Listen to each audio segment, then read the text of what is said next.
Hello student, स्वागत है आपका द मास्टर इंस्टीट्यूट में। आज हम पढ़ने वाले हैं एक फेमस नॉवल जिसको विक्टोरियन नॉवेलिस्ट और मॉडर्न पोएट थॉमस हार्डी ने लिखा था, जिसका नाम है द मेयर ऑफ डेस्टिनी। इसकी कहानी काफी घुमावदार और पेचीदा है और जीवन में जो बदलाव आने वाले हैं उसके बारे में है। कैसे हमारा नायक जो है बार बार अपने जीवन में आने वाले संघर्षों को झेलता हुआ आखिरकार एक विपद अंत तक पहुंचे।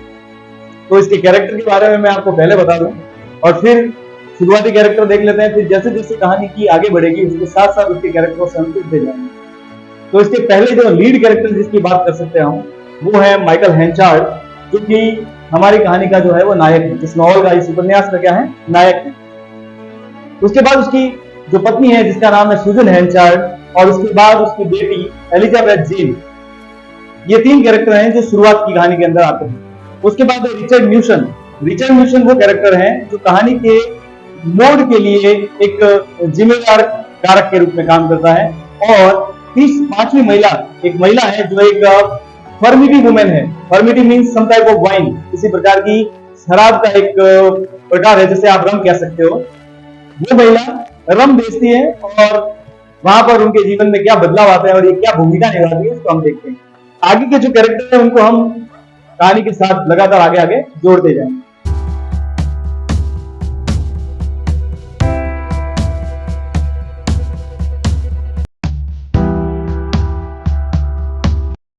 कहानी शुरू होती है एक खाली रास्ते से जहां पर तीन लोग हैं। परिवार में तीन सदस्य हैं और तीन सदस्य जो है अपनी काम की तलाश के अंदर एक यात्रा प्रारंभ करते हैं, जिसमें पहला है कैरेक्टर हमारा हेंचार्ड, उसकी पत्नी सूजन और उसकी बेटी जो उसकी गोद में होती है एलिजाबेथ जेन।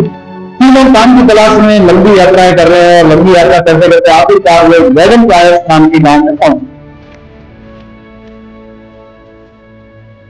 वो ऐसा गांव है जहां पर एक वार्षिक मेला लगा हुआ है। एक वार्षिक मेला लगा हुआ है जहां पर जानवरों की खरीद फरोख्त वाला कुछ कार्यक्रम होता है।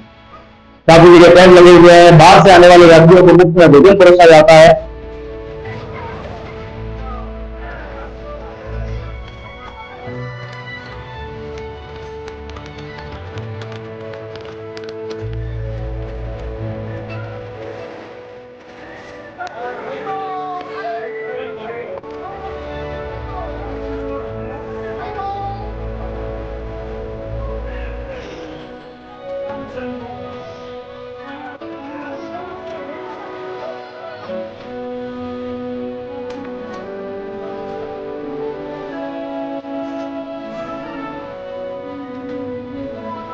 तो तीनों भी इतनी लंबी यात्रा से भूखे थे तो वो तीनों घुस गए इस टेंट के अंदर।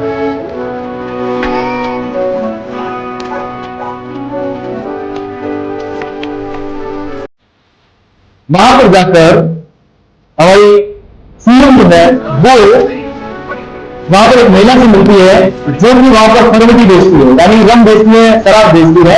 उस महिला से मिलती है, उसको काम के बारे में पूछती है, क्या उसे इस जगह पर काम मिल सकता है, उसे काम की बड़ी तलाश है। तो महिला उसे कहती है कि साल के इस समय में काम मिलना असंभव, काम मिलना असंभव है, हमें कहीं और जाने की आवश्यकता चाहिए। तभी वो देखती है कि उसका पति जो है वो वहां पर शराब पीना शुरू कर देता और दबा के शराब पीता।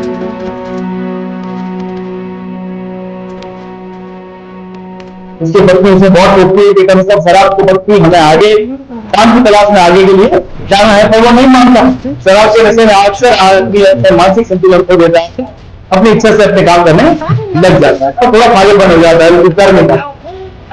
तभी शराब के नशे में वो कुछ भी हरकतें करने लगता है।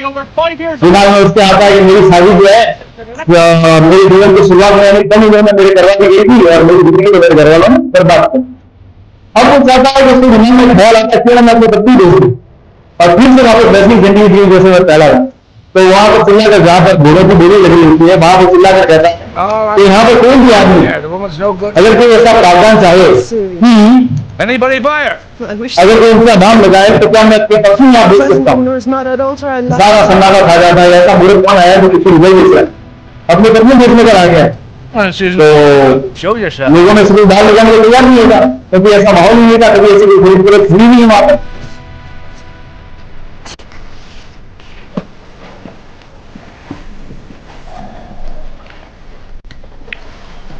Now, who's the auctioneer? I am. So what money can I offer her for तो this? कभी ये कहा जाती है कि मैं इनके लिए कुछ 5 मिलियन वगैरह दे सकता हूँ, चलिए मतलब जैसे कि बहुत सेविंग क्वांटिटी तो उसने कहा 5 मिलियन में तो नहीं होगा। हेंचाल ने कहा दाम बढ़ाओ तो कुछ बात बने। तो वो आदमी जो उसने दाम लगा चुका था उसके कहा कि अंतिम मूल्य 5 गिनी में मैं इनको खरीद सकता हूँ। हेंचाल तुरंत राजी हो जाता। Where's the money?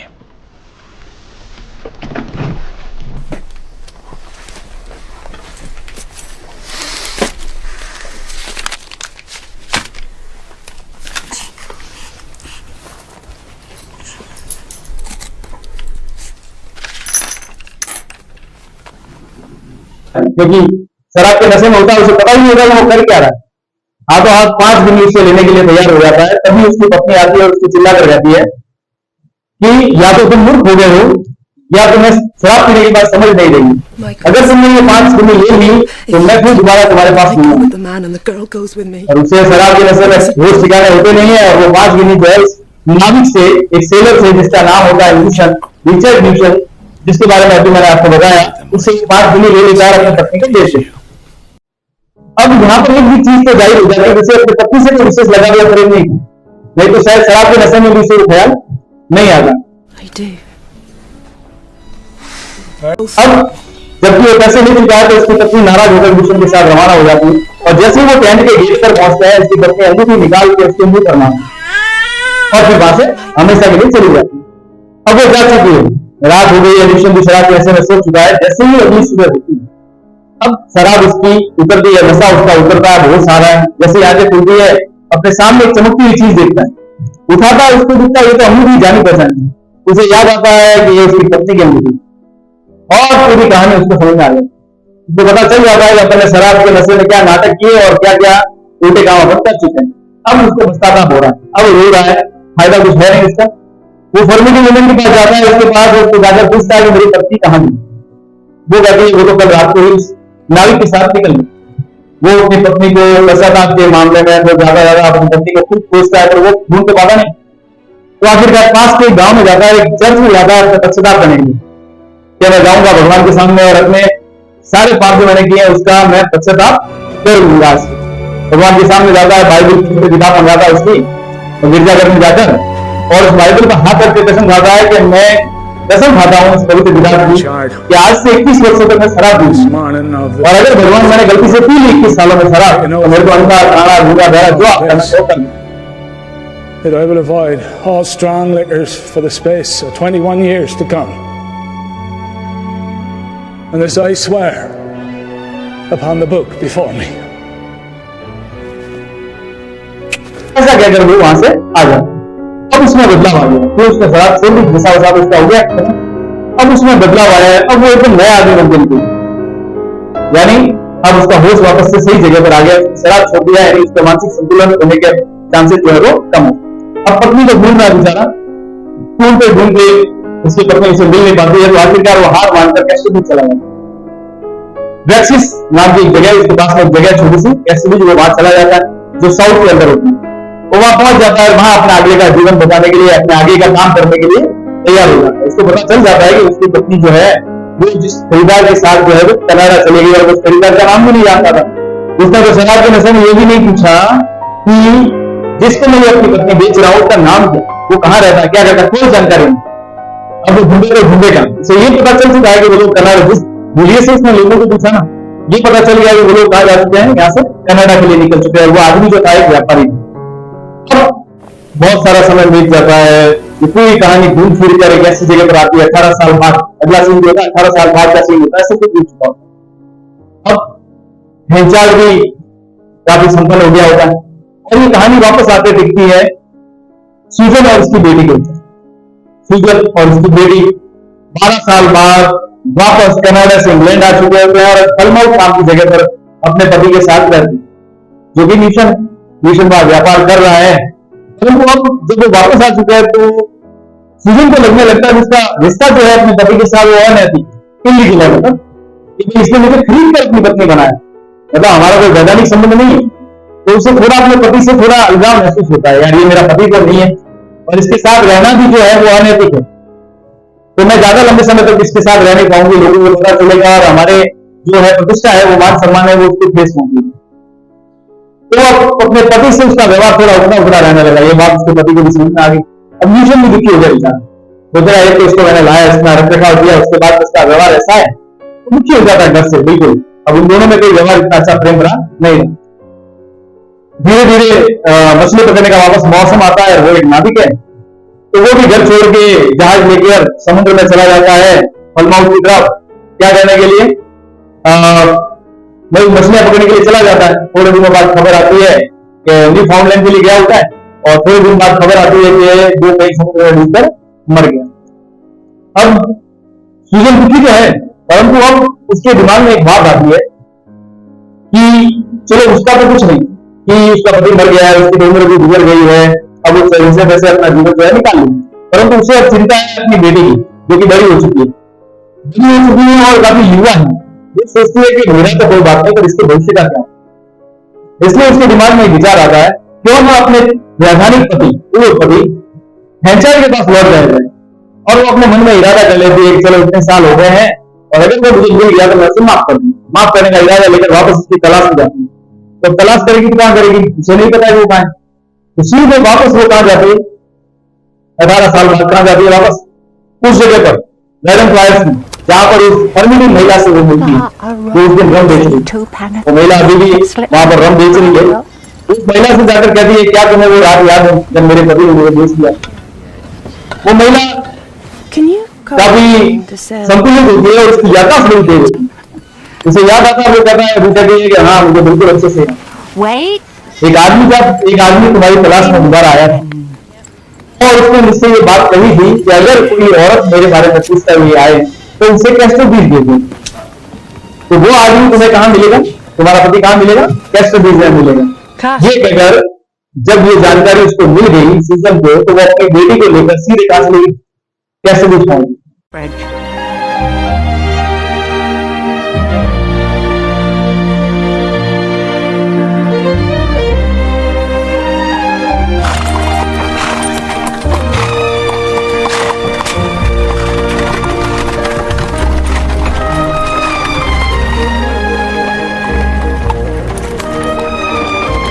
अब वो कैस्टो बीच पहुंच गई। कैस्टो बीच में पहुंच गई है, उसने काले बीज धारण कर रखे हैं, उसने काले कपड़े पहन रखे हैं, उसकी बेटी ने काले कपड़े पहन रखे हैं। काले कपड़े मीन्स उसके विधवा होने का प्रतीक है वो कपड़े, तो विशेष कारण नहीं। और सूरन भी अब इतने साल बीत चुके हैं, तो अब वो भी थोड़ा उसके चेहरे के ऊपर भी क्या है, उसके शरीर के ऊपर भी उम्र का जो है वो असर दिखने लगा। अब वो बुझाई हुई सी है, थोड़ी दुबली पतली सी है, परंतु उसकी बेटी जो है वो उम्र के साथ अब बड़ी होगी, युवा और सुंदर होगी। तो दोनों माँ बेटियां कहां पहुंच गए? कैस्टो बीच। अब जैसे वो कैस्टो बीच में प्रवेश करते हैं, उन्हें एक होटल दिखाई देती है बड़ी एक शाम कर। और वहां पर भीड़ लगी हुई बहुत सारी जोरदार भीड़, और लोग पब्लिक इकट्ठा मैं किसी का स्वागत हो रहा हूँ। आप पार्टी चल रही है, अंदर दावत वगैरह चल रही है, तो उनकी उत्सुकता होती है ऐसी क्या जगह है जहाँ पर इतनी भीड़ किस लिए हुई?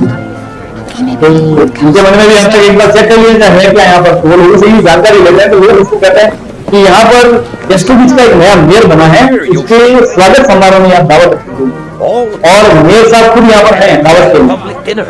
तो उत्सुकता देखते हुए आप जिस जगह हम आए उसका मेयर कौन है, तो दोनों भीड़ में से जाकर उस जगह को देखने की कोशिश करते हैं दावत को। तो वहां पर हमें काफी लोग दिखाई देते हैं, और बीच के अंदर दिखाई देता है वहां का नायक, यानी वहां का मेयर। उसका नाम है कौन? हमारा कैरेक्टर, हमारा लीड कैरेक्टर यानी हेंचार। अब हेंचार की पत्नी हेंचार को देखते हुए पहली नजर में पहचान गया। पत्नी अपने पति को किसी भी भीड़ में पहचान जाती, तो इसको पहचान लिया हेंचार ये मेरा पति है। एक बात थी कि उसने कभी अपने अतीत के बारे में अपनी बेटी को नहीं बताया।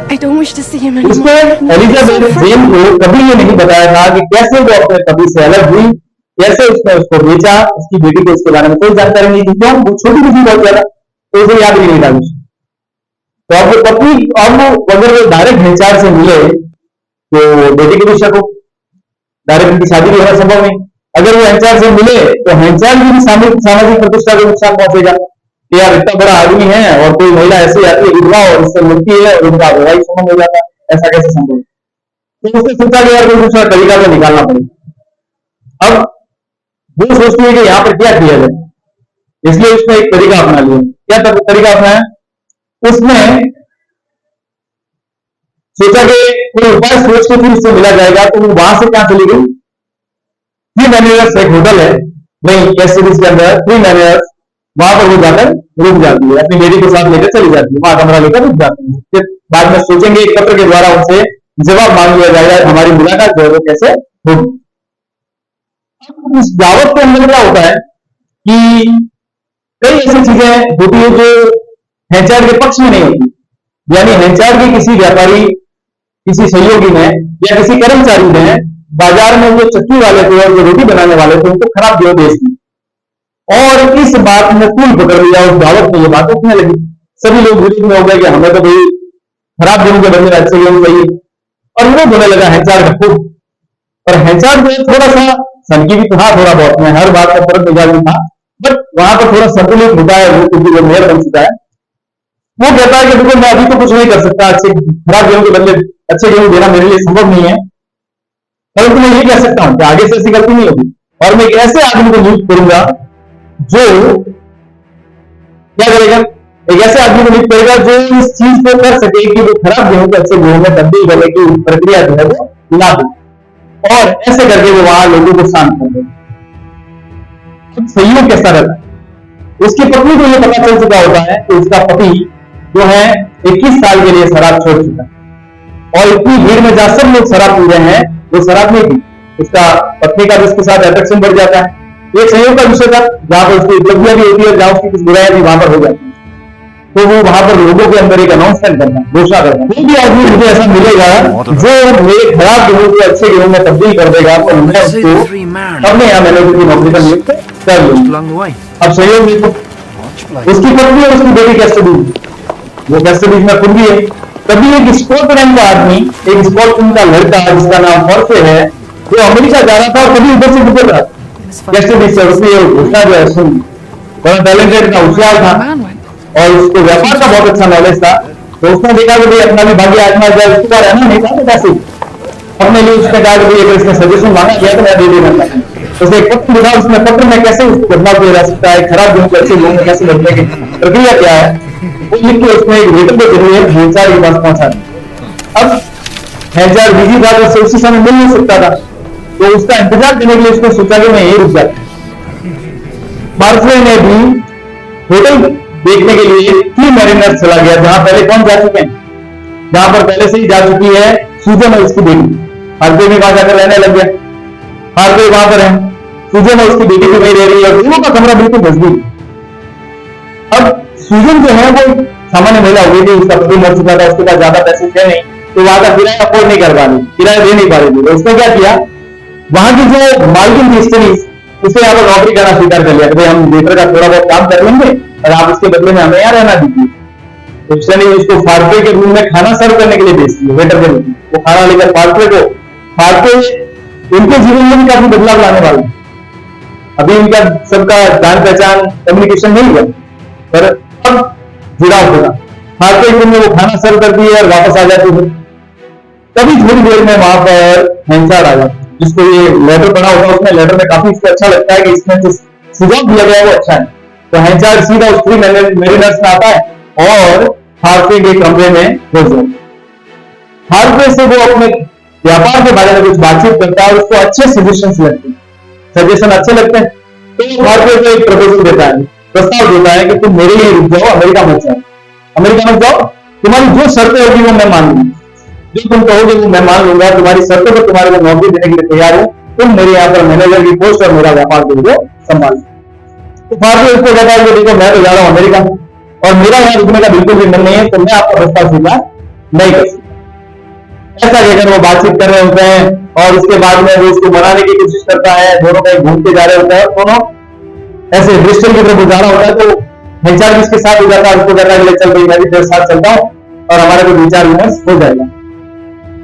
तो जब हेंचार उसकी बात होती है तो हेंचार उसको किसी न किसी तरीके से मना लेता है, और आखिरकार वो कहता है कि भाई हार्वे कहता है भगवान की इच्छा है तो मैं यही रुक जाता हूँ। तो ऐसा कहकर वो उसकी बात को समझौता कर लेता है। वो फिर मतलब अच्छे दोनों में गहरी दोस्ती है, दोनों बड़ी गहरी गहरी बातें करते हैं और शराब वगैरह पीते हैं, मतलब शराब वगैरह वो पीता है और हेंचार जो उसके पास बैठा है, और ऐसे ही घुलने मिलने के चक्कर में हेंचार क्या करता है, अपने अतीत की बातें उसको बता दी। अपन मान सकते हैं कि अतीत की बातें किसी को बताना बहुत बड़ी गलती है, और यहाँ पर ये बड़ी गलती कर देता है। वो क्या करता है, अपने अतीत की बातें जो है वो कॉर्पोरेट को बता दी कि कैसे भाई मैं अपनी पत्नी को बेचा था, कैसे अलग हुआ, कैसे मैं गरीब था, यहाँ आया तो यहाँ इतना बड़ा धनी व्यापारी बन गया, बहुत बड़ा धनी व्यापारी बन गया था, वो अनाज का और घास का। When I was a young अब man, ये सारी कहानी उसको बता दी और कहता है उसको पछतावा है। और जैसे ये बातें बता रहा था तभी पीछे उसकी पत्नी पास वाले कमरे में दीवार के कान लगाकर बैठी थी। 19, उसने ये सारी बातें सुनी। I shall be उसको ashamed. ये पता चल गया कि मेरे पति को पछतावा है, और ये जानकर बड़ी प्रभावित हुई। Nice ये one. जानकर उसे लगता है कि अब हमारा मिलना जो है वो शायद हो Ain't सकता है। nothing अब हम stopping एक tea for एक दूसरे से जो है वो मिल सकते हैं। अब दोनों में मुलाकात हो इसके तो जरिए निकाले जाते हैं। तो वहां से जाने के बाद अब उसको लगता है कि इसको क्या किया जाए, कि कैसे उसको तैयार किया जाए। यहाँ पर ही इसी बीच में, इसी होटल के अंदर किसी गाने और खाने के बीच में एलिजाबेथ जेन और फार्के की पहली मुलाकात हो जाती है, और फार्के जो है एलिजाबेथ के लिए पहला गाना भी गा देती है। सुंदर होती है, खूबसूरत होती है, उसको देखकर अपना पहला प्रेम संगीत भी फार्के जो गा देता है। बाकी उनकी कोई ज्यादा विशेष मुलाकात नहीं। उसके बाद सूजन जो है अपने पति के नाम एक पत्र लिखती है, जिसमें वो ये पूछती है कि हम जो है आपसे मिलना चाहते हैं, और आपसे सीधा मिलना संभव नहीं है, इसलिए आप जगह और समय बता दीजिए अगर आप हमसे मिलना चाहें तो, अन्यथा हम वापस लौट जाएंगे। और अपनी बेटी को लेटर देकर वो भेज देती। बेटी लेटर देकर सीधे हेंचार्ड के घर जाती है, जहां से उसको बताता है एक लड़का कि हेंचार्ड जो है वो अपने दफ्तर पर बैठा, ऑफिस में बैठा। अब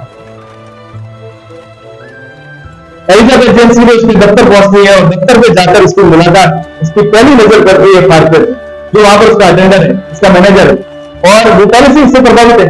होटल में उससे मिल चुकी थी, वो वहां पर गाने वाने गा रहा था और उससे काफी इंटरेस्ट हो गई। तो वहां उनकी बातचीत नहीं होती है। फार्कर उनको कहता है कि आप वेट कीजिए, हेंचार्ड बिजी।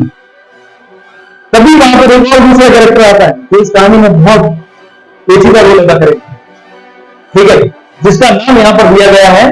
आपको मैं वापस उससे परिचित करा देता हूं, जोशुआ जोब। ये जोब नाम का आदमी है, ये भी एक ऐसी पोस्ट में आया था जिस पर फार्के पहले से हो चुका, जिसको किसी दिन आने का इन्विटेशन जो है हेंचार्ड ने नहीं दिया था, क्योंकि उसके पास उसका रिज्यूमे आ चुका था, और अब उसने हेंचार्ड ने कहा था आप किसी दिन आके मिल लेना, आपको जॉब नहीं करेंगे, जबकि उसने जॉब पहले से फार्के को नहीं दी। और जैसे ही जॉब एलिजाबेथ घुसने वाले थे, उससे पहले जॉब घुसती है और जाकर पूछा कि मुझे ये जॉब चाहिए, आपने मुझे बुलाया था और अब मुझे ये नौकरी चाहिए। तो हेंचार्ड उससे माफी मांगता है कि अगर माफ कीजिए, आपके आने से पहले ही मैंने ये जॉब किसी को दे दी। अब जोब जो है वो थोड़ा सन की आदमी है, गुस्सा हो जाता, वो कहता मैं तुझसे बदला लेकर आऊंगा, और बदले लेने की धमकी देकर वो वहां से चला जाता। उसके जाने के तुरंत बाद एलिजाबेथ अंदर जाती है और अपनी माँ का पत्र जो है वो हेंचार्ड के हाथ में दे देती है। हेंचार्ड पत्र पढ़ता है, बहुत भावुक हो जाता है, उसको पता चल जाता है ये पत्र उसकी पत्नी ने लिखा है, I suppose so. और ये जो सामने खड़ी है एलिजाबेथ जेन, ये उसकी बेटी। अब हेंचार्ड एलिजाबेथ जेन से उसके भूतकाल के बारे में, उसके अतीत के बारे में पूछता है, तो उसकी माँ ने उसको उसके अतीत के बारे में क्या क्या बताया। अब उसे ये जानकर खुशी होती है I am sent to you, sir, as season a में distant relative of Elizabeth mine को by marriage. हेंचार्ड का एक दूर का रिश्तेदार बताया। Is in उसे ये नहीं बताया कि कैसे उसने उनका भेज दिया था वगैरह वगैरह, नहीं बताया।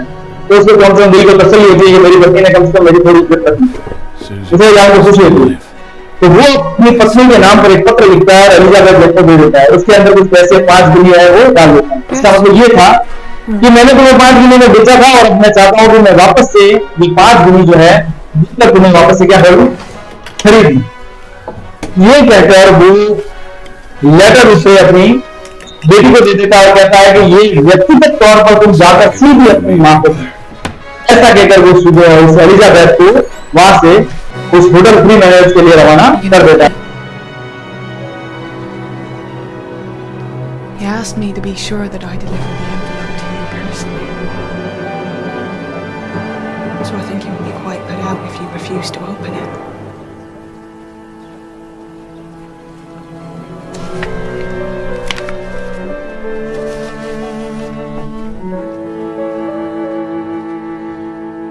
Meet me at 7 o'clock this evening at the Ring on the Budmouth Road. I can say no more now. The girl seems to be in ignorance. Keep her so. वो उसमें लिख देता है Yeah. कि भाई आपसे मैं ऐसे तो नहीं मिल सकता सीधा आपके घर पे, और बर्माउथ के अंदर एक जगह है रिंग जहां पर आपकी और मेरी मुलाकात हो सकती है। ये वहां पर उस लेटर में लिख, बर्माउथ के अंदर रिंग का नाम जगह है, वहां पर हम मुलाकात करेंगे, रिंग है, तो आप वहां पर आ जाइए। ऐसा कहकर वो उस लेटर को एलिजाबेथ के साथ भेज दिया। अब जैसा कि तय हुआ था, उनकी मुलाकात रिंग नाम की एक जगह पर होने वाली थी। रिंग एक ऐसी जगह थी, कोई पुराना एम्फी थिएटर था जहां पर उनकी मुलाकात होने वाली थी। एक ऐसी जगह थी सुनसान, जहां पर कैस्टर बीच की किसी भी जगह से आया जा सकता है, वहां कोई आता जाता नहीं। और घर पे उसने बुलाया नहीं, घर पे यूं नहीं बुलाया उसने कि डायरेक्ट उसकी प्रतिष्ठा पर सवाल आ जाएगा, पता नहीं कहाँ की कौन विधवा महिला है, और डायरेक्ट मेयर के घर पे उससे मिलने के लिए पहुंच गए, तो उसको उसने घर पे नहीं बुलाया। अब जैसा कि तय हुआ था, वो दोनों के दोनों 8 बजे रिंग पहुंच मिले। दोनों मिले तो मुलाकात ऐसी हुई कि बहुत सालों बाद मिले थे, तो बोलने के लिए दोनों के पास कुछ था नहीं, तो वो चुपचाप खड़े रहे। फिर हेंचार्ड ने बोलना स्टार्ट किया। हेंचार्ड ने जैसे ही बोलना स्टार्ट किया तो उसने सब कुछ बोल दिया अपने व्यवहार के अंदर। उसने वो वो पोलाइटनेस लाई, विनम्रता लाई कि मैंने जो गलती की है मैं उसके लिए काबिल शर्म हूं। अब उसको शर्म आ रही है कि उसने दारू पी के क्या गलती कर ली थी, वो उसको आज शर्म आ रही है। उसने कहा कि भाई मैंने तुमको खोया, उसके बाद में मैंने कसम खा ली कि मैं 21 साल तक शराब नहीं पीऊंगा, खूब चला सा तुम्हारे को। फिर अंत में मुझे ऐसा लगा जैसे तुम किसी समुद्री यात्रा में जाकर मर गई। मैंने ये सोचा और उसके बाद फिर मैं यहाँ से चला। अब उसने सूजन की बातें सुनी तो उसको लगा यार, सूजन जो बिक गई थी उस मिशन के हाथों में, वह अपने पति के प्रति वफादार रही, और आज उसके पास जब वो लौटी है तो मिशन की विधवा बनकर लौटी है।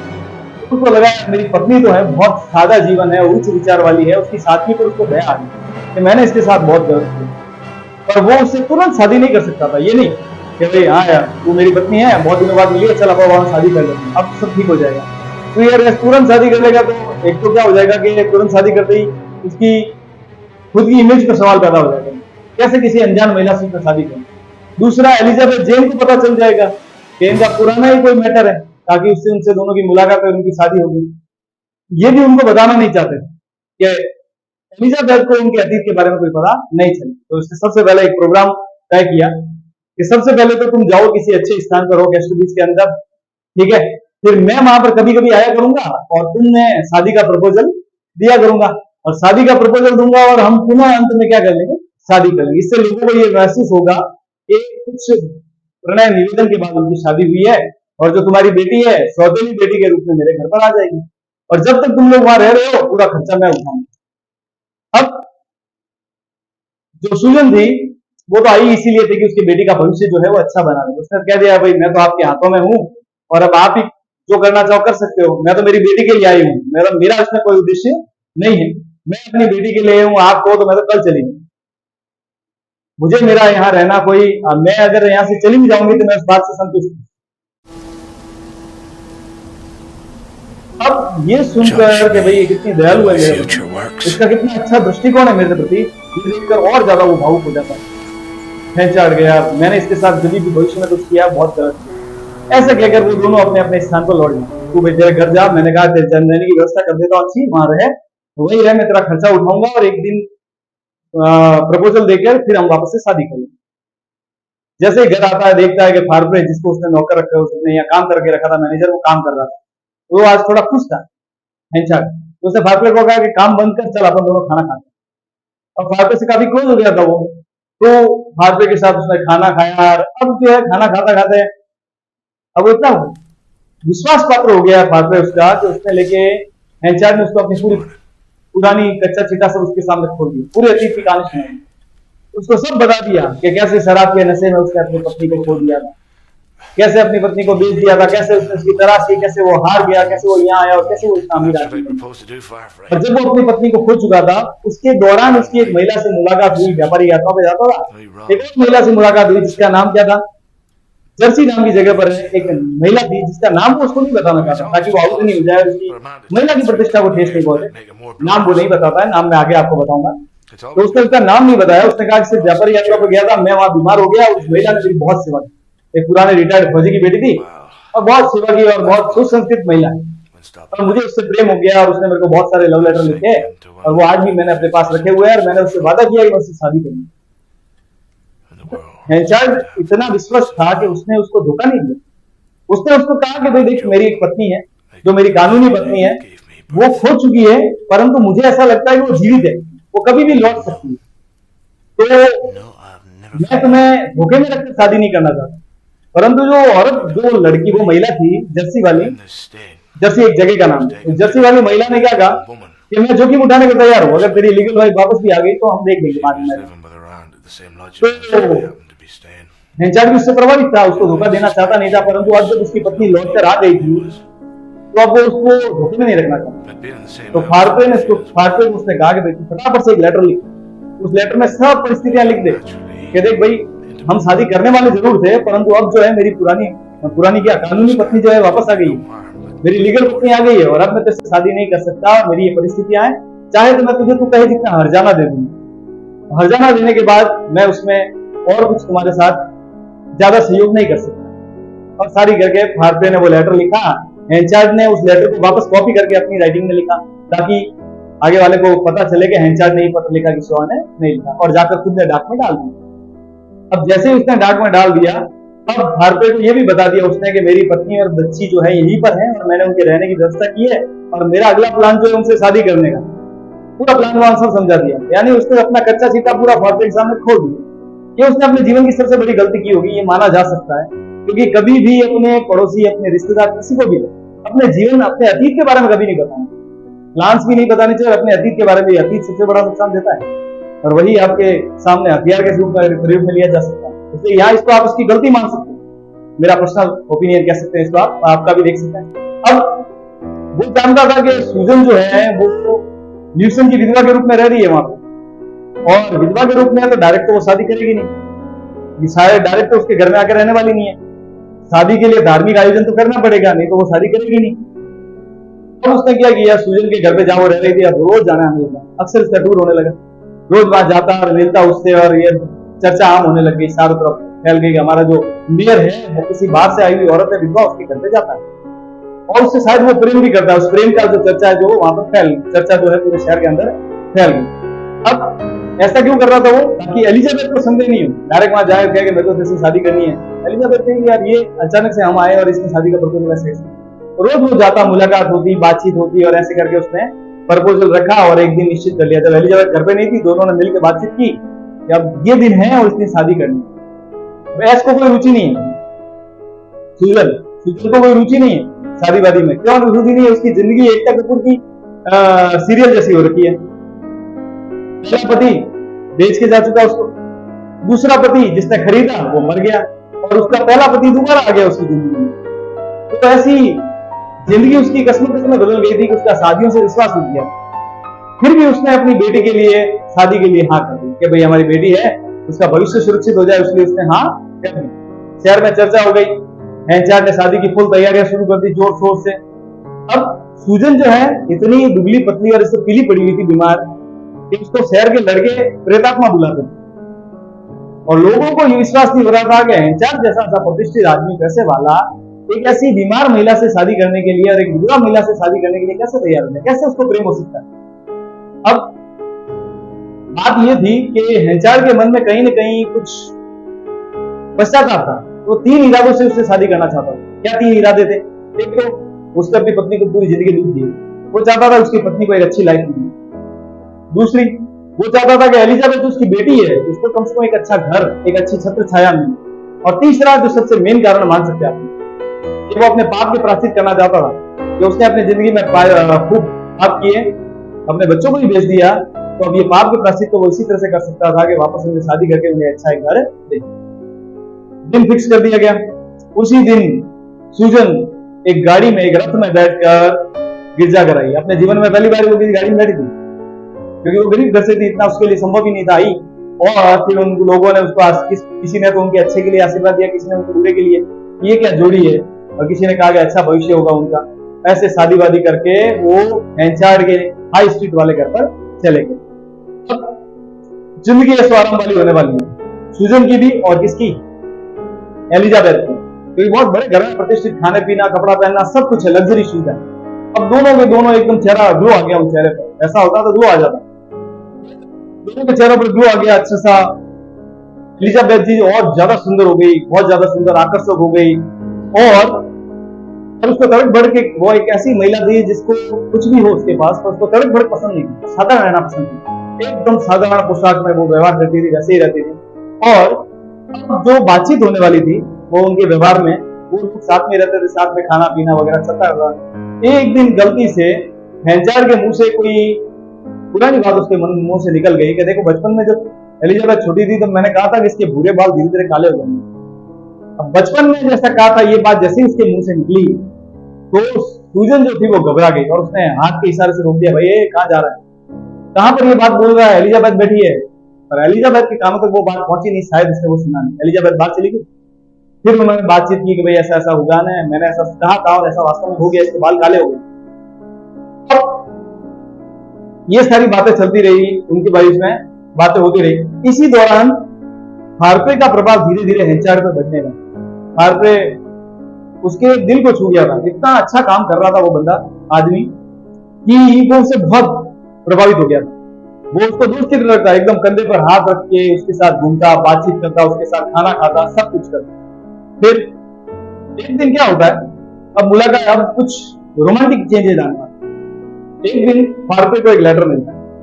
उस लेटर में उनको हल की खेती, एक जगह है, उस जगह पर मिलने के लिए बुलाया जाता है। और ऐसा कैसा सेम लेटर एक मिलता है एलिजाबेथ, दोनों को सेम लेटर मिलते हैं और दोनों को एक ही जगह पर मिलने के लिए बुलाया गया होता है। इमीडिएटली, मतलब तुरंत बुलाया जाता है, दोनों वहां पहुंच जाते हैं। जैसे ही एलिजाबेथ देखती है कि वहां पर हार्पे आ गया है, वो शर्मा के छुप जाती है, क्यों भाई, उसके सामने कैसे जाए, उससे मिलने के लिए आई। अब फिर दोनों, थोड़ी देर बाद में दोनों की मुलाकात होती है। हार्पे को पता चलता है, दोनों को पता चलता है कि ये जो लेटर भेजे इन दोनों ने नहीं भेजे, और ये दोनों लेटर लिखे हैं वो किसी एक ही आदमी ने लिखे हैं, दोनों को एक ही आदमी ने पत्र भेजे थे, और किसी ने इनके साथ बहुत बड़ा मजाक किया। बट इन पत्रों ने, कोई तो चाहता था कि ये दोनों मिले, इन पत्रों ने उनकी जिंदगी पर बहुत प्रभाव डाला। वो दोनों को एक दूसरे के क्या आगे नजदीक आ गए।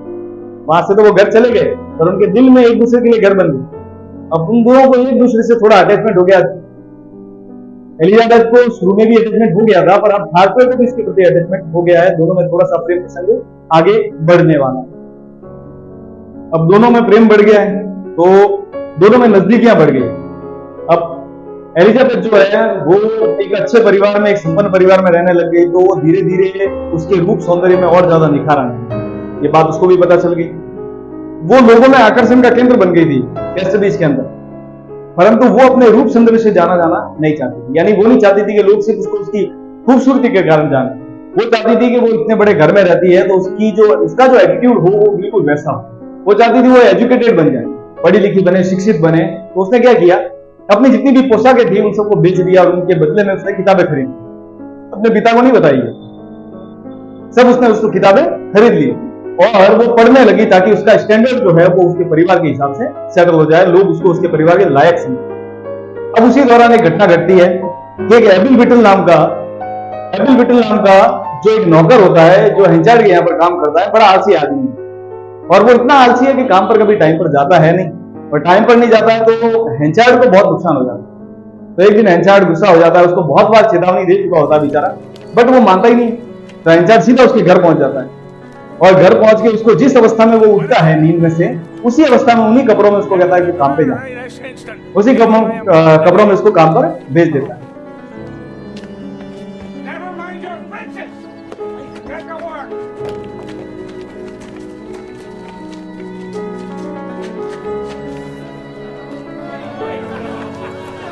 जैसे वो काम पर जाता है, काम पर मैनेजर कौन है, हार्पे।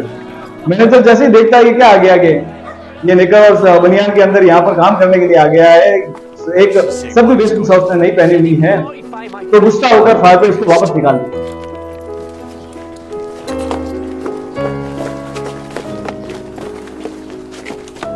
Who's sending him back? I am. I say this joke's been carried far enough. अब हेंचार्ड ने आदेश दिया था आने के लिए, और हेंचार्ड के आदेश की अवहेलना करते हुए हार्पे ने इसको वापस भेज दिया। ये बात हेंचार्ड के दिल पर लग गई। हेंचार्ड को लगा, यार इस आदमी में इतनी हिम्मत आई कहां से कि अपने मालिक का जो है आदेश टाल दे। उसको दिमाग में एक बात खटकती है कि कहीं ये तो नहीं कि इसको मेरे अतीत की सारे राज मालूम है, इसलिए इसको पता है कि अगर कुछ करेगा तो इसके तो सारी गुप्त बात मैं जानता हूं, शायद इसीलिए इसमें इतनी हिम्मत आई है। अब धीरे धीरे उसको लगने लगा कि ये थोड़ा शक्तिशाली भी हो रहा है, लोकप्रिय भी हो रहा है, लोगों के बीच में फारपे की पैठ ज्यादा बढ़ रही है, तो अब उसको ईर्ष्या होने लगी फारपे से। अब फारपे को भी लगा कि यार मैंने शायद कुछ गलत कर दिया है, तो वो थोड़ा ठीक आदमी था, उसने जाके हेंचार्ड से माफी मांग ली कि भाई हेंचार्ड, मैं माफी चाहता हूं मेरे किए गए कार्य के लिए। पर क्या कहते हैं कि जब रिश्ते बिगड़ जाते हैं, यानी रस्सी टूट जाती है, तो रस्सी का जोड़ने पर वो पहले रस्सी नहीं रहती, उसमें गांठ बढ़ जाती है। अब उन दोनों का रिलेशन भी वैसा नहीं रहा। पहले जैसे प्रेम से बैठते थे, खाना साथ में खाते थे, गले में हाथ डाल के घूमते थे, अब वो प्रेम नहीं रहा। नम्र थे, एक दूसरे के विनम्रता से बात करते थे, पर मधुरता नहीं रही थी, स्वीटनेस खत्म हो गई थी। अब क्या हुआ कि बस मेलजोल था। एक दिन होता है कि उस कस्बे में गैस्टडीज के अंदर एक राष्ट्रीय उत्सव मनाया जाने वाला होता है, साल में एक बार मनाया जाता है और बहुत धूमधाम से मनाया जाता है। तो फारपे क्या सोचता है कि मेरे पास भी पैसा है, मैं भी, मेरे मंदिर में इतने नौकर काम करते हैं, तो मैं इन सब के लिए भी एक प्रोग्राम ऑर्गेनाइज करूं उस मेले में, उस उत्सव में, और मनोरंजन करूं सबका।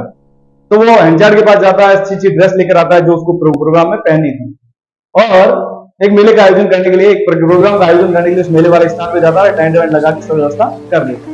हेंचार्ड सोचता है कि ये कर रहा है तो मैं तो मेयर हूं यहाँ का, मुझे भी अपने लोगों के लिए कुछ करना चाहिए। वो भी कहता है कि मैं इतना बड़ा प्रोग्राम करूंगा कि फारपे के प्रोग्राम को देखने कौन जाएगा। दोनों ने अपने अपने स्तर पर प्रोग्राम कर दिया। फारपे दूरदृष्टि वाला आदमी था, उसने एक ऐसा टेंट बनाया जो इंडोर था, ताकि अगर मौसम बिगड़ जाए, बारिश भी हो जाए, तो भी उसका नुकसान ना हो। हेंचार्ड ने देखा कि मौसम साफ है, काहे की बारिश आएगी, अभी थोड़े दिन बाद नहीं तो मिला है, तो बारिश आने वाली है नहीं, तो ओपन टेंट बनाता हूँ। ओपन टेंट क्या हो जाएगा, बड़ा हो जाएगा, और बड़े में बहुत सारे कार्यक्रम आयोजित होंगे, लोग ज्यादा आएंगे। परंतु परिस्थितियां बदलती है तो पता नहीं चलता। हेंचार्ड की लाइफ ऐसी हो गई जिंदगी की कि उसके साथ खुशियां ज्यादा देर तक रहती नहीं। परिस्थितियां बदलती है, उसी दिन मौसम बिगड़ जाता है जिस दिन मेला है। इतनी तेज बारिश होती है कि हेंचार्ड का पूरा प्रोग्राम फेल हो जाता है। सारे लोग इधर से उधर भागने लगते हैं, सब कार्यक्रम से। अब सारे लोग वहां से भाग के कहां चले जाते हैं, फारपे के टेंट में चले जाते हैं, जो इंडोर टेंट है, उस पर बारिश का कोई असर नहीं। कार्यक्रम अंदर धूमधाम से चल रहा है, लोग मस्त हैं, डांस कर रहे हैं, नाच रहे हैं, खा रहे हैं, पी रहे हैं। हेंचार्ड अपना अकेला टेंट के अंदर बैठा है, वो देख रहा है लोग तो यहाँ बचे नहीं, कार्यक्रम संभव नहीं, तो चलो क्यों ना मैं भी फारपे के टेंट में ही चला गया। फारपे के टेंट में वो जाता है, देखता है लोग फारपे की प्रशंसा कर रहे हैं कि देखो यार कितना दूरदृष्टि वाला आदमी है, पहले से पता था कि यहाँ पर बारिश आ सकती है, इंडोर टेंट बनाया इसने। तो उसको और इच्छा होती है हेंचार्ड को कि लोग इसकी तारीफ कर रहे हैं। अब लोग डांस करते हुए देखता है, थोड़ा आगे जाता है, वो देखता है स्टेज के ऊपर दो कपल नाच रहे हैं। ध्यान से देखने पर उसको पता चलता है कि वहां पर जो फारपे है वो नाच रहा है, और उसके साथ नाचने वाली बिल्कुल उसकी बेटी एलिजाबेथ जैन है। अब ये देखकर उसका पारा जो है 7वें आसमान पे पहुंचा कि इतने बड़े मेयर की बेटी जो है एक नौकर के साथ नाच रही है, वो भी स्टेज पे, और लोग देख रहे हैं। तो ये उसको अपनी प्रतिष्ठा से थोड़ा अपमानजनक लग जाता है, तो वो बहुत गुस्सा हो जाता है, और गुस्से गुस्से में फारपे को अपने काम से इस्तीफा देने के लिए कह देता है। और फारपे वो भी सन की मिजाज थोड़ा, क्योंकि उसके पास टैलेंट है तो वो कहीं भी काम प्राप्त कर सकता है, तो उसे डर था ही नहीं निकले जाने का। अब हेंचार्ड को बच्चा होता है कि ये वास्तव में चला नहीं जाए, परंतु उसने भी ठान ली है कि भाई मैं जाऊंगा। तो वो अपनी प्रेमिका एलिजाबेथ को बता देता है कि भाई तेरे पिता ने मुझे यहाँ से निकाल दिया है, तो अब मेरा कस्टडी में क्या काम है, मैं तो अमेरिका जा रहा हूँ। ऐसे करते बातें करते करते दोनों अपने अपने घर चले जाते हैं। फिर वो रास्ते में सोचता है यार अपन को भी पता है कि इतनी प्रतिष्ठा हो गई, इतना नाम हो गया, इतना पैसा हो गया जिस शहर के अंदर, अब किसी नए शहर में जाकर वो प्रतिष्ठा बनाना इतना आसान नहीं होता। तो फारपे ने क्या किया, वहीं पर कैस्टल के अंदर ही कोई एक छोटा व्यापारी था, किसान था, जिसके पास अनाज और घास का काम था, उसने वो पूरा व्यापार जो खरीद लिया और अपना स्वतंत्र व्यापार चालू कर दिया। कब से मैं भी यही व्यापार करूंगा, मैं अपना मालिक खुद हूं। ये बात पहुंची हेंचार्ड के कानों कि उसके नौकर ने, जो उसके यहाँ मैनेजर था, अपना काम चालू कर दिया, उसकी टक्कर में आ गया। तो उसको लगा मुझसे कंपटीशन करेगा। अब उसके दिमाग में बहुत ज्यादा क्रोध आ गया, उसने कहा कि कैसे भी करके इसको बर्बाद करें। और फारपे क्या सोच रहा था, मुझे किसी भी टक्कर में नहीं आना है, जहां तक हो सके मैं अपने पुराने मालिक की नजरों में ना हूं। उसने अपना काम शहर से थोड़ा दूर शुरू किया। और वो कहता है ना, मुसीबतें तो ढूंढते हुए आती है। तो दोनों में टकराव होने लगा, दोनों में कंपटीशन होने लगा। हेल्दी कंपटीशन नहीं था। तो फारपे क्या था, एक ठंडे दिमाग वाला आदमी था और बहुत दूरदृष्टि रखता था, इसलिए उसने व्यापार में तरक्की की और बहुत ज्यादा पैसे वाला हुआ। और हमारा हेंचार्ड, जो कि सिर्फ अपने दिमाग में क्रोध भरकर बैठा था, नियंत्रण नहीं कर पाया और अपने व्यापार में लगातार उसका क्या होने लगा, नुकसान हो रहा है बहुत ज्यादा। व्यापार में घाटा, सम्मान में घाटा, सब कुछ घाटे में ही जा रहा है उसका जिंदगी। तभी परिस्थितियां मोड़ लेती हैं और उसके पास एक महिला का लेटर आता है, वही जर्सी वाली महिला जिसकी बात उसने पहले आपको बताई थी, पहले अपन को बता चुका था वो कि जर्सी में एक महिला थी जिससे उसको प्रेम हो गया, जिसको उसने बाद में हरजाना भी दिया, एक लेटर भी भेजा। तो उस जर्सी वाली महिला ने उसको वापस एक लेटर भेजा। उस लेटर में उसने लिखा कि भाई मैंने तुझे माफ कर दिया है, मुझे किसी हरजाने की जरूरत नहीं है, मैंने तुझे माफ कर दिया है, तू सिर्फ एक काम कर कि मैंने जितने भी लव लेटर यानी प्रेम पत्र तुझे लिखे थे वो वापस तुझे लौटा दे, ताकि मेरी और तेरी प्रतिष्ठा को कोई ठेस ना पहुंचे और आगे हमारा संबंध जो है वो ना रहे। और उसने कहा कि भाई अभी तो मैं ब्रिस्टल जा रही हूँ अपनी आंट के पास, और जब मैं वापस लौटूंगी तो कैस्टर ब्रिज के ही एक एंटीलॉप होटल में हम दोनों मिलेंगे, वहां तुम मुझे मेरे लेटर वापस देंगे। अब लेटर वापस देने की बातचीत हुई, परंतु क्या हुआ कि किसी कारणवश जो जर्सी वाली महिला थी, जर्सी एक जगह का नाम है, वो महिला थी, वो वापस से आ नहीं पाई, उसको देर हो गई और उन दोनों की मुलाकात नहीं और लेटर भी आदान प्रदान नहीं हो पाया। यानी लेटर अभी तक किसके पास है? हेंचार्ड के पास है। अब दोनों चल रहे हैं। इस जीवन में जो है हेंचार्ड का जीवन ऐसा था जहां पर हर मोड़ पे भी, अब उसकी पत्नी सूजन जो कि बहुत कमजोर थी पहले से ही, उम्र के कारण वो हो गई बीमार। उस कमजोरी से बीमार हो गई, उसकी सारी उसने सेवा वगैरह की, परंतु किसी भी परिस्थिति में उसको बचा नहीं पाया और उसकी क्या हो गई? मृत्यु हो गई। मृत्यु से पहले उसने अपनी बेटी एलिजाबेथ को यह बता दिया था कि बेटी, वो जो 2 लेटर तुझे और फारपे को मिले थे वो मैंने ही लिखे थे। तुम्हारे को जो खेतों में मिलने के लिए बुलाया था ना कि भाई तुम आना और तुम मिलना, मैं चाहती थी कि तुम दोनों मिलो, तुम्हारे बीच में प्रेम हो और तुम आपस में विवाह कर लो, ये मैं चाहती थी, इसलिए वो लेटर मैंने ही लिखे। और अपनी मरणासन अवस्था में उसने एक और पत्र लिखा था, वो लिखा था अपने पति हेंचार्ड के नाम। उसके अंदर उसने कुछ रहस्य लिखा था और वो रहस्य उसको हाथों हाथ बताना नहीं चाहती थी, इसलिए उसने लेटर के ऊपर लिखा कि इसको सिर्फ एलिजाबेथ की शादी के दिन ही खोला जाए। एलिजाबेथ की शादी हो उस दिन आप इसको खोल के पढ़ लेना, उससे पहले इसको ना पढ़ा जाए। और ऐसा कह के उसने एक ड्रॉवर में डाल के उसको लॉक कर दिया और किसी को नहीं बताया कि भाई ये लेटर कहां पर पड़ा है वगैरह, कहां पर पड़ा, और वो मर गई। अब जब उसकी मृत्यु हो गई तो हेंचार्ड ने सोचा कि अब ये सूजन जो है न्यूशन की पत्नी बनकर रह रही थी, तो उसकी बेटी ने भी न्यूशन का सरनेम लगाया हुआ है, तो मेरी बेटी को अब तो बता ही देता हूं कि मैंने क्या सच्चाई थी हमारे जीवन में। तो वो उसकी बेटी को बुलाता है, अपने पास बैठाता है और कहता है उसको पूरा अतीत बता देता है कि देख एक बार यूं हुआ था कि हम सब जा रहे थे और मैंने बहुत ज्यादा शराब पी ली थी और मैंने तुझे और सूजन को है एक व्यापारी के हाथों बेच दिया था, जिसको तो अपना पति बोल रही है, सॉरी पिता बोल रही है, यानी न्यूशन। वो तेरा पिता नहीं है, बायोलॉजिकल फादर तो मैं हूं तेरा, उसने तो सिर्फ तुम्हें खरीदा था इसलिए वो तेरा पिता है, बाकी असली पिता मैं हूं तेरा। बेचारी वो दुखी होती है कि उसको आज तक उसने न्यूशन को अपना पिता माना और वो अपने हेंचार्ड को अपना असली पिता मान लेती है और उससे प्रेम पिता पुत्री वाला प्रेम दोनों में हो जाता है। और वो जो है हेंचार्ड उसको ये सबूत देने के लिए, ताकि उसको पूरा विश्वास हो जाए एलिजाबेथ को कि वो उसी की बेटी है, वो कुछ कागजात लेने जाता है कि अंदर कहीं फोटो तस्वीर वगैरह कोई कागज ऐसा होगा जिसमें उसको पता चले कि जो एलिजाबेथ है उसी की बेटी है। तो ढूंढते ढूंढते उसकी नजर एक ऐसे लेटर पर पड़ जाती है जो उसके नाम से लिखा हुआ था, और उस पर लिखा हुआ था कि इसको एलिजाबेथ की शादी के दिन खोला जाए। ये वही लेटर है जो सूजन ने मरते टाइम लिखा। अरे ये थोड़ा क्या उतावला आदमी है, इसमें वो क्या कह सकते हैं, उसको धीरज नहीं है, सब्र नहीं है। इसने देखा कहीं से वो पेपर थोड़ा सा खुला हुआ था, तो उसने छोटे से खुले हुए भाग को पूरा खोल दिया, उस लेटर को बाहर निकाला। अब कहा ना हेंचार्ड की जिंदगी में खुशियां ज्यादा समय तक नहीं रहती। अब उसको खुशी क्या हुई थी कि अब उसको उसकी बेटी मिल गई थी, असली बेटी, जिसकी बेटी को भी पता चल गया था कि वो उसका असली पिता है। परंतु जैसे उस पत्र को खोला गया, उस पत्र में लिखा हुआ था कि मैं तुम्हें एक बात बताना चाहती हूँ, सूजन ने उसको लिखा, और तुम मुझसे नाराज मत होना, मुझे माफ कर देना, क्योंकि मैंने भी तुम्हें तुम्हारे पुराने पापों के लिए माफ कर दिया। मैं तुमको यह बताना चाहती हूँ कि ये जो एलिजाबेथ तुम देख रहे हो वो तुम्हारी बेटी नहीं है।